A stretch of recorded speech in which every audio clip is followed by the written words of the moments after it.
Ladies and gents, welcome back to the channel. In this video today, we're going to be going through how my team went last week and where I'm at, where I can make some changes, where we're looking at for my final 17 and what I might have to do. So I'm going to start with last week. I actually dropped a bunch of ranks. I was 3378 and back down to 4002. So nothing special this week. I was making some ground and we've gone backwards. So there's a few reasons for that. Which we'll go through in here. So Coruscant, awesome little finish with his line break try assist. I brought in Fodawaker this week, got the 60, which was really good. Off his 48. So as I said before, last week he got sent to the sin bin. There's the reason why he played limited minutes. So for him playing, as a front row forward, averaging 60 plus minutes, he's going to score well. He runs hard, tackles hard. He's getting sort of 3 to 4 tackle busts there and had no missed tackles out of 42 last week with limited run meters and still got 60. So that's awesome, and he's going to be used in that role going forward. Payne Haas back to normal, still had a breather, but scored really well. And Paddy Carrigan was just in everything after his suspension, which was great to see. He's definitely going to be a keeper. Latrell, as I said in my previous video, just keeps either going off the last minute or obviously on the weekend was smashing at 42 and 58 minutes and got injured. So just annoying me a little bit at the moment. But there's nothing we can do. He hasn't got 50 since round 2 when he scored a try, which is what I said he'd do. He was up at 100k up until last week, so he looks like he's going to be a sell. He's not a keeper. And at 592, I'll be able to get someone decent for him, which I'll speak about later.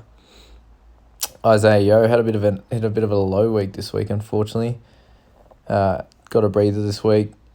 So had the 3 games of 80 minutes and scored well, but the last 2 weeks have been a down. I see a lot of people that are thinking about getting rid of him.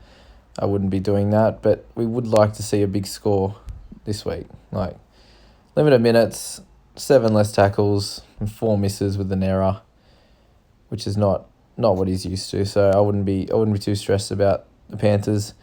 And the next few weeks, there's even a chance he might get some attacking stats. Playing teams like the Cowboys and the Titans, even the Sharks, they're getting better. But I wouldn't be worried about Isaiah Yeo. Cleary doing great things. Pearce did really well without doing too much. Got 65 without really any attacking stats. Tackles hard, even though he had a bunch of misses. So he got 65 points for I think 7 misses, 34 tackles, which is awesome, and just lots of kick meters. So good to see that. So against decent teams, he's going to do a lot of kicking, a lot of tackling. So Eels, Rabbitohs, the next 2 weeks.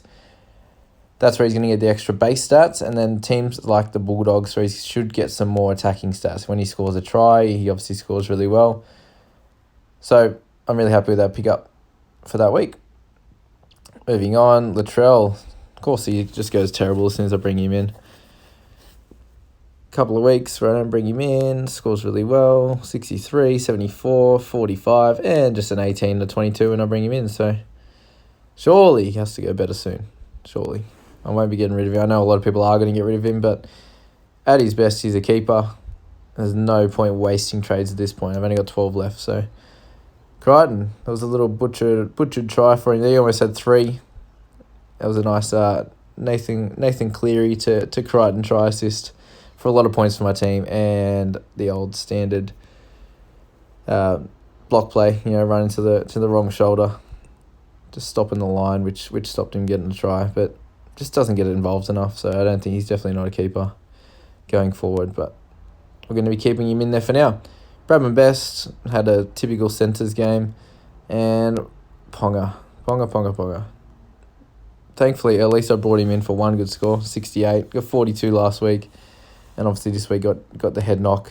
And teams are working him out. They're kicking the ball out on 4th and 5th tackle and not letting him get the ball, which has seen a massive drop in his total meters gained.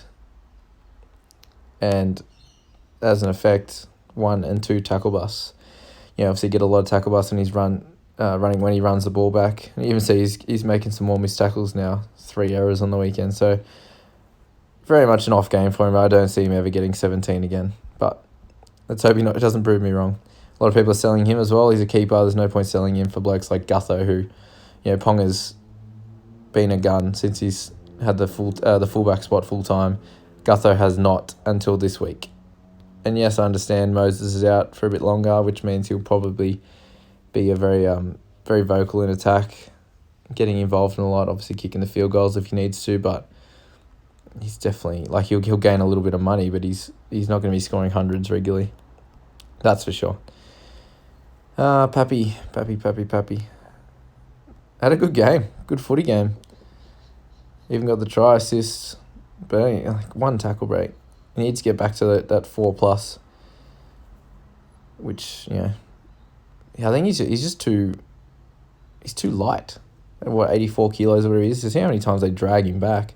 So that's obviously a reduction in meters, but then he's not breaking through tackles like you'd hope he would. So 31 needs to be very limited. Unfortunately, that seems to be his norm. What's he got next? We've got Raiders. So if he gets through Raiders and does okay against them, then you've got the Titans and the Broncos where he should score well. So just have a think about that, guys. A lot of people are getting rid of him. Again, I understand that, but surely there's more issues in your team than Pappenhausen. That's just my thoughts. I'll be keeping him. I got blokes like, I'd rather get rid of Crichton or someone before I'd get rid of Pappenhausen. Anyway, moving on to interchange. Interchange did really well. I brought Trbojevic in this week. I decided, I could bring in Fatisi New, thinking he had a decent, they have a decent run coming up. Obviously, they're playing terrible, but it was Warriors, Bulldogs, Tigers for his next three. And I'm like, well, he should be able to score a bit better. Hopefully the Broncos play a bit better and he'll do well. I was happy with how he played, so I feel like that was a decent little cash out. And he can cover the centre spot for me as well if I have any issues. So I brought Trbojevic in. He had his highest score of the season. I was blowing up when I thought he got sent off and they dropped 10 points off him after the siren, but obviously it was for Neil Blake only. Harry Grant had another great game, and McCulloch got to score a try early, which got into extra points. So he's someone I think he's going to average about 55. If he can get us a try every now and then, that'd be great. And of course, I decided to choose Senor Brown over Luai, which I think most people would have in that situation. Senor Brown just going backwards. He's not running the ball hard enough like he used to. Like, he was playing 37. He's playing more minutes now and scoring less, which means that when he was getting those 50s, he was running the ball hard. Like, he was getting a couple of tackle busts. He's just, last 3 weeks, not even close to getting a tackle bust. He's got a couple of missed tackles, and he's hardly running the ball. Like 80 metres, 90 metres. Why so low? Anyway, he's not having to go like he was. He's now losing money. He needs to be traded out, and he might be traded out for me this week. Jerome Luai looks good. Looks good in that, so he complements the Cleary really well, and I think he's got a fair bit more money to make. I'll definitely be playing him in my 4 interchanges this week. So for those of you who have him, he's going to score bad this week. Anyway, Hamiso's back on into fullback this week after he got dropped, and Williami, I don't believe he'll be getting his spot back. Anyway, guys, that's the team, and looking on to the next few weeks, let's go through where I'm at. So I've got 12 trades left, as you can see, 1K in salary. We'll go through my keepers. So we've got Coruscant, Fodawaker, Haas, Carrigan. That's 4. Yo, 5. Cleary, 6. Pierce, 7. Latrell, 8. I'm saying he's a keeper. We should be. I'm saying Best as a keeper in either centre or wing. Most likely centre. I just miscounted. So what do we got? 3, 4, 5, 6, 7, 8, 9 Best. 10 Ponga. No to Pappenhausen. 11 Grant. 12 McCulloch. 13 Trbojevic. So I'm 4 or 5 away, and I have 12 trades left. Obviously saving a few for injury, and I've got to be downgrading at the same time. So this week, for example, I could downgrade Senor Brown to someone like Kai O'Donnell. Let's just have a little play. Whoops. So let's go to Senor Brown and Lucy. Let's bring in Kai O'Donnell as an example. So he's someone who you could bring in this week, guys, because Emre Gula and Sia Soliola are out. So he's going to be a decent cash out. And at best, over this next couple of months, if he scores well, he might be able to get up to 400, 450k, and you may be able to use cash him out as a cash and use him as a cash cow. All right, so it leaves me 848 for any second rower. Obviously, I can move him down to the interchange and bring in anyone I like, but I do think I need a second rower. And it looks like I can get someone like a Crichton or a Harris.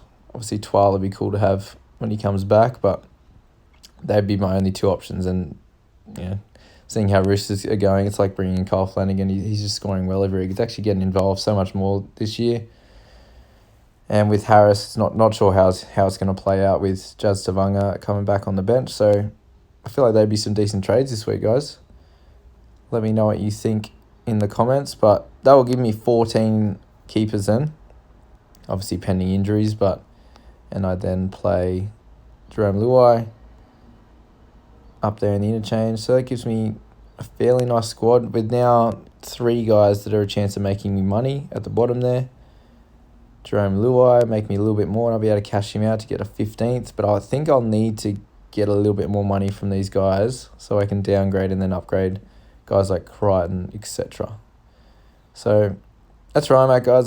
That'll bolster up my second row forwards there, which is needed, and I think we're looking fairly good. I guess the goal is not to run out of trades, so already that would leave me with 10 if I do that. So I'm still tinkering with it. I'm still not sure if I will, but we need to get that team value up a little bit more in the 13 millions going forward. So have a think about that with your team, guys. Have a look at how many keepers you got, how many trades you got, and see if you'll be able to get to that gun 17, and if you need to conserve some trades, because we're not even halfway, just in round 9, and most people have 10, 9. I've seen people trade after this week. So see how you go, guys, and we'll see you in the next video. Hope you're enjoying, and please subscribe and like the video. Leave a comment if you're enjoying it, and we'll have a bit of a discussion. Enjoy, guys.